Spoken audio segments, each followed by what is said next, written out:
Second रुकिए, एक second. Gita जी, एक बात यह है कि जब भागवत जी कहते हैं कि डीएनए एक है, तो कहने का अर्थ क्या है? क्या आप ये कहना चाहते हैं कि हिंदू राष्ट्र का अर्थ ही यही है? क्या आप ये कहना चाहते हैं कि हिंदू मुसलमान एक हैं? कहना क्या चाहते हैं? देखिए, पहली बात तो ये कि भारत में 90% से अधिक जो मुसलमान हैं उनके पूर्वज हिंदू ही रहे हैं। वो किसी भी कारणवश रहा हो कि उन्हें अपनी आस्था में परिवर्तन करना पड़ा हो, पूजा पद्धति बदलनी पड़ी हो, तो उस विचार से सभी जो है भारतीय मूलतः भारत में रहने वाले लोग हैं, ये सरसंघ चालक जी का कहना है। और दूसरा ये कि जब हम हिंदू राष्ट्र की बात कर रहे हैं तो हिंदू राष्ट्र की भावना क्या है? उसकी भावना की प्रेरणा वहां से आती है जब सिंध के राजा दाहिर ने प्रॉफिट मोहम्मद के पोते को पनाह दी, जब उम्मयद के जो खलीफा है वो उनको मारने के लिए उतारू थे, और बाद में सिंध का राजकोट उन्हें हाथ धोना पड़ा, उनकी खुद को मार दिया गया। ये वो हिंदू राष्ट्र की भावना है जहाँ पे चीरामन की मस्जिद केरल में 7वीं शताब्दी में बनी, जबकि प्रॉफिट मोहम्मद जिस समय इस्लाम का विस्तार कर रहे थे, पहली अरब देश से बाहर जो मस्जिद बनी। तो ऐसा भारतीय जो समाज है जो कि सबको आग्रह कर एक समावेशी समाज है। तो जब हम हिंदू राष्ट्र की बात कर रहे हैं तो हम उस समावेशी समाज की बात, तो समावेशी समाज की बात हो रही है, सबकी बात हो रही है। जी रावत साहब, आप बहुत देर से चुप। जी जा साहब, मैं बताना चाहता हूं सभी को, जिस देश की संस्कृति, जिस देश का धर्म और संस्कृति, उसके अनुसार उसकी राजनीति होती है, उसका विकास होता है। अमेरिका में ईसाईयत है, वहां पर उनके नियम उनके अनुसार हैं। अरब कंट्री में शरीयत कानून है तो उसका विकास है।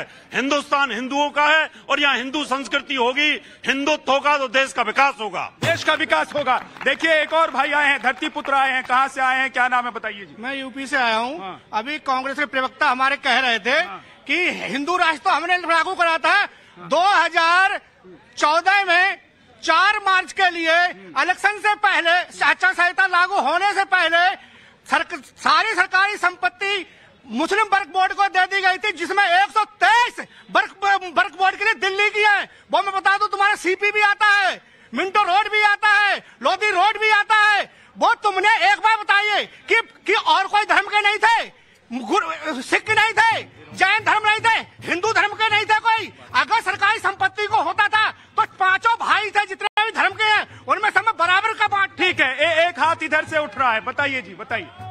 मैं ये कहना चाहूंगा कि ये देश, आपने ये बात कही कि अगर हिंदुओं का उदय होगा तो देश जो है विश्व गुरु बनेगा। मैं ये कहना चाहता हूं कि हमारे संविधान में सेकुलरिज्म वर्ड किस लिए आया है? इसीलिए आया है क्योंकि इस देश में सारे हिंदू हो, मुस्लिम हो, सिख हो, ईसाई हो, जितने भी मजहब हैं, उन सभी का कंट्रीब्यूशन है आजादी के ऊपर, आजादी के लिए। और उसी कंट्रीब्यूशन के बाद, और इस देश में अकेले हिंदू नहीं रहते हैं। आप ये हिंदू मुस्लिम पे बहस, बिल्कुल, मतलब मैं तो ये कहता हूं कि हिंदू मुस्लिम पे बहस नहीं होनी चाहिए। बहस इस पे होनी चाहिए कि देश की तरक्की कैसी होगी और देश विश्व गुरु कैसे। ठीक है, बहस इसी मुद्दे पर ही है कि हिंदुओं का अगर उदय होता है तो उत्थान होगा कि नहीं होगा। जी एक सेकंड। हाँ, देखिए, संविधान बना, ये धर्मशाला नहीं है। ये धर्मशाला ब्रिटेन में जाके दिखाइए, दुबई में जा दिखाइए, अरब कंट्री में जाके दिखाइए कि आप अपनी मनमानी करके दिखाइए। ये हिंदुस्तान है, आज ही विश्व गुरु नहीं, ये आदि काल से विश्व गुरु है, आदि काल से हिंदू राष्ट्र है, आज ही मांग नहीं हुई। वो तो कह रहे हैं 1947 से है विश्व। नहीं, ये तो आदि काल से हिंदू राष्ट्र है। फिर अभी जो नेता कहते हैं कि विश्व गुरु बने, इन्होंने हिस्ट्री पढ़ी ही नहीं है।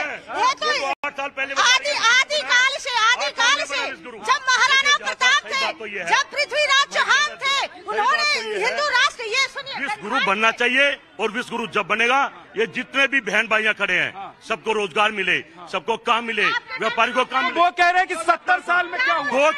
2 करोड़ रोजगार देने की बात थी और 8 साल में 80,000 रोजगार देने। वो भी पूछ रहे हैं कि आप रोजगार की बात क्यों नहीं? अरे भाई, हमने तो रोजगार दिए, हमने सरकारी नौकरियां दी। अच्छा।